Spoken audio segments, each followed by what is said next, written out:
Đấy nhưng mà lên custom bay bị ăn mùi lon thì đã đây chạm tay cái cho ạ đặt kể lên chặt đám trôi chơi mới này đâu mai đây đang cho là gì anh mơ ai hồ anh đang kia đi mà giờ anh đang kia đi mà giờ cái đôi á cái đôi với chào lục lại năng mền rồi này rồi lấy do anh Mia đi các bạn đấy thôi đây đây nhọt anh trẻ lại là anh mới cả ôi rồi ready go rồi rồi cho chiếm mình đôi chứ để tới giờ này Mia này cũng ha Mia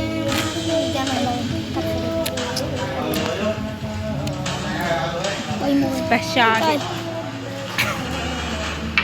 trời mà anh đang cướp tiếng ke Mungkin Malaysia biết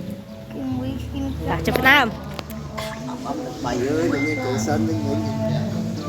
trời ơi bọn mình này nè mà lôi bắt nè tạo ưng mai là mùi tiệt thật để đây dương anh là cái đi mình cái trang đi thẳng là 5 seconds till the enemy reaches the battlefield. That one little Smash girl them. is gonna save someone this time. All troops deployed. My gun only aims at the bad guys. chơi trên này trời trời ngon mà nhỉ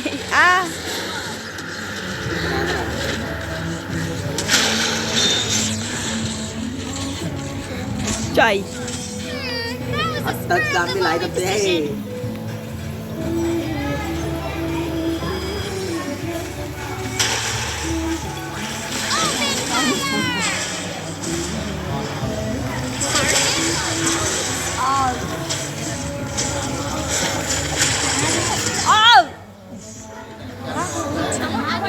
bị ngọt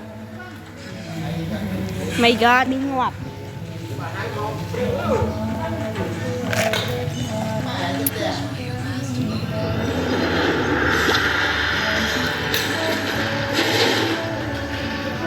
Shut down. vô chim rồi ok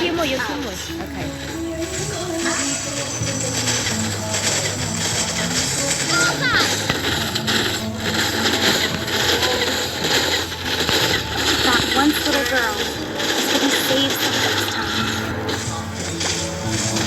this time. trời để đặt lên cho Chết phá tiêu đó không hề học mẹ bán học các